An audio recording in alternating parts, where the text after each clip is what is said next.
Chairman Mangho Pir town हाजी नवाज बरोही आजकल तो सदमे में हैं, क्योंकि उनके वालिद सीनियर पाकिस्तान पीपल्स पार्टी के कारकुन भी रहे हैं, शहीद बाबा जुल्फ़िकार अली भुट्टो के साथी थे और यकीनी तौर पर आज वो तवील अदालत के बायस दोबारा अस्पताल में दाखिल किए गए हैं, जहाँ चेयरमैन मंगो पी टाउन हाजी नवाज बरोही और उनके दीगर भाई अपने वालिद के तीमारदारी में दिन रात मसरूफ़ अमल है। लेकिन आज मुख्तलिफ शख्सियात की मुलाकात का सिलसिला जारी रहा और आज भी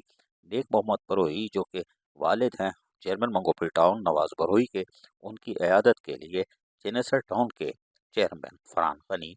बल्दिया टाउन के अपर रईस के चेयरमैन और दीगर लोगों ने भी आज उनसे मुलाकात की। मुलाकात करने के बाद उनसे खैरियत दरियाफ्त की और दुआ की कि अल्लाह ताला उनको जल्द सेहत याबी दे। और यकीनी तौर पर चेनेसर टाउन के चेयरमैन फरहान गनी ने मुलाकात के दौरान उनसे खुलकर बात भी की और यकीनी तौर पर यह अच्छी खबर है कि नेक मोहम्मद बरोही जो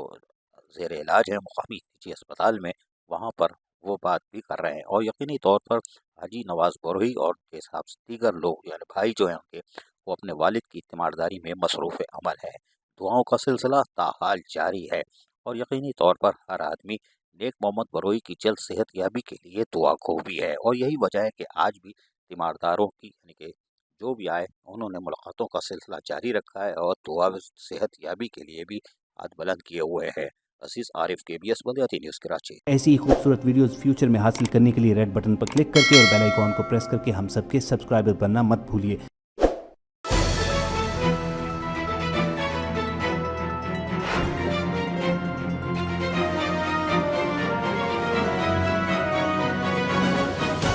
KBS बल्दियाती न्यूज़।